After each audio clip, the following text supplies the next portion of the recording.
Wrigley, sit. Yes. All right, well, the healing is coming along fabulously. Very happy with it. He's actually quite fancy when he wants to be. Okay, you ready? Wrigley. Let's go. So I try not to take any steps forward unless he's actually with me and like looking at me like this. So right now, yes, it is based on the treat, but that's how you get there in the end. So Wrigley, let's go. Yes. Let's go. Wrigley, let's go. Come. Yes. Sit. Good boy. Let's go. So he whined a little bit at those people. Sit. But that is nowhere near as bad as it has been. Basically, I'm making it much more worthwhile to be with me. Stuff. But you do have to respond quickly, especially now when he's not super familiar with these behaviors I'm asking him for. So you ready? Let's go.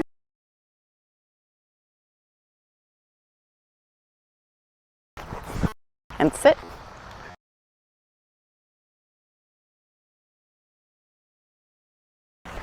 Yes.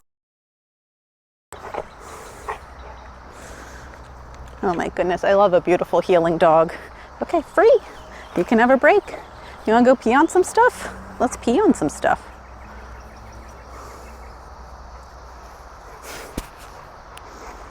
You want your kibbles.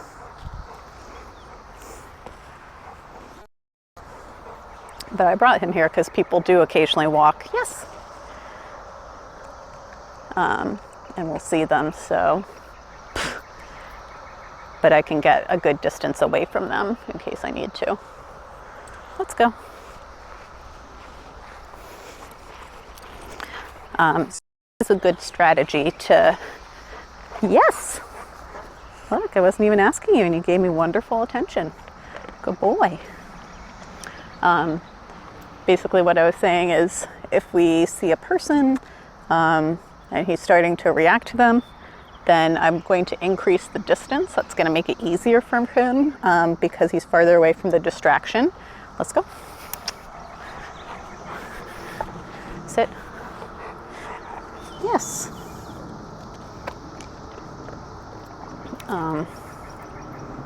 Excuse me. Sit. Yes.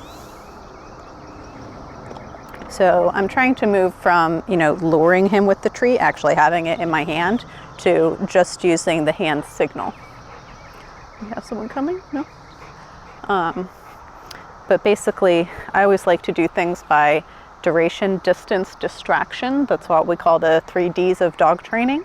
So basically, that's sort of how you can diagnose problems with your training, either make it harder or easier. So with the dog that reacts to people or other dogs while they're on the leash, that's a distraction that they're reacting to. So one way to make it easier is to ask for them to look at the thing for less duration or to increase the distance from the distraction. So those are 2 tactics that we can do. All right, baby, let's go.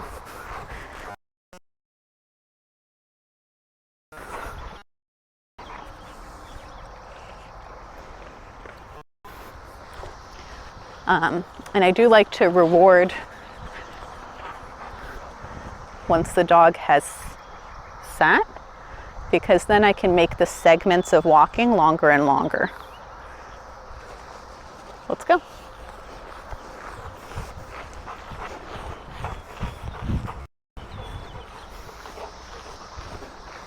Come on. Come on. Yes. You're such a fancy boy.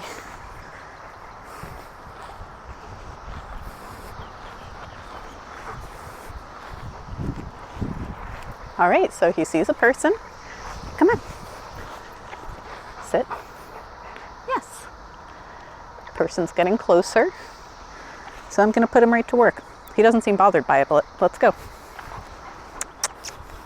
Let's go. Good, good, good. Yeah, puppy. Good job. Sit. Good boy. Other person's coming up. So I'm decreasing the distance a bit. About, I don't know, I'm about maybe 30 feet from the sidewalk. Sit. All right, you want to lay down? That's fine too.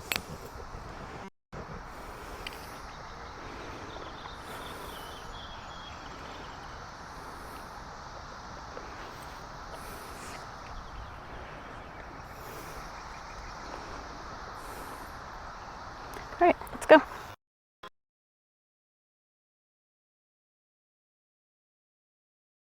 So he sees the, kind of gets a little bit alert. I call him back. Ripley. Yes. Good boy.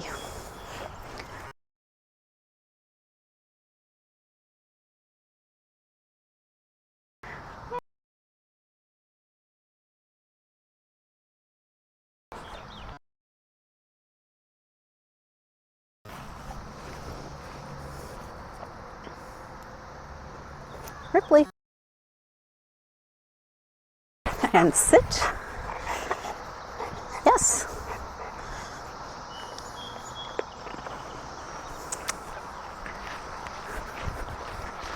Come on. Yeah, yeah, yeah. And sit. Yes.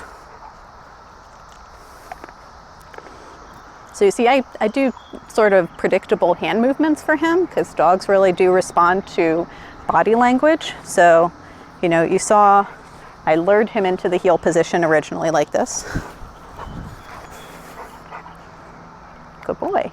So like this, my hand right here, he kind of recognizes that as, oh, there might be something in that hand.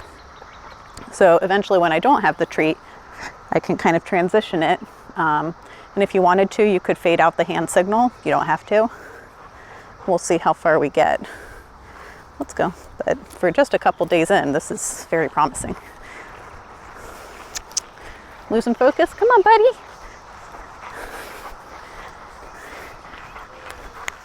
Yes. And I use the snap to kind of get his attention up, to get him looking at my face. You want to just be in the shade a little while?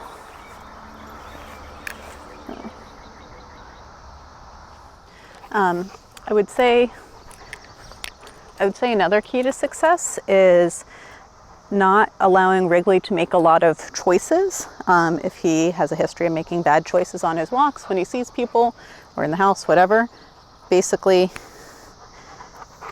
good boy. I'm telling him what to do, like ideally every second of the walk. He doesn't get to just pee on every single little thing that he feels like, which I know is difficult because he likes to mark on everything. Good boy. So basically, like right now, he is having a hard time settling down. So he has to sit by my side. The ground is not hot. It's warm, but it's not like unreasonably hot. Sit. So he can't just be kind of like milling around, not really thinking about anything. I want him to be focused. Good. And lying down is fine if he's tired. I don't care. If he wants to rest, that's fine. But he has to be in a position that I'm telling him, not just like la da da da da. So if you're very clear with him about what he's supposed to be doing, then, you know, dogs can really only think about one thing at a time. So it's a lot easier for them to focus on the things that you want. If they understand it, you've taught it to them properly, and it's a fair situation. Like, I wouldn't probably ask him to do this right now with a crowd of people around him. That wouldn't really be fair for his level of training. So I always want to practice situations that are going to be successful. Like right now, we're about 20 feet from anywhere that we could potentially see people. I think that's a decent radius threshold for him. All right, we're just going to get a tiny bit of yes and get it in a new location. And then we'll call it good for now because he is cooked. Wrigley, get it. Wrigley, come. Sit. Yes. Ready? Wrigley, let's go.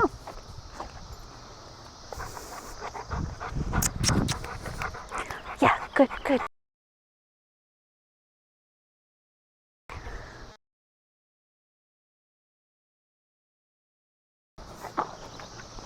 But you see what I mean? He really can't focus on more than one thing. He's like, you have cookies. Yes, I like cookies.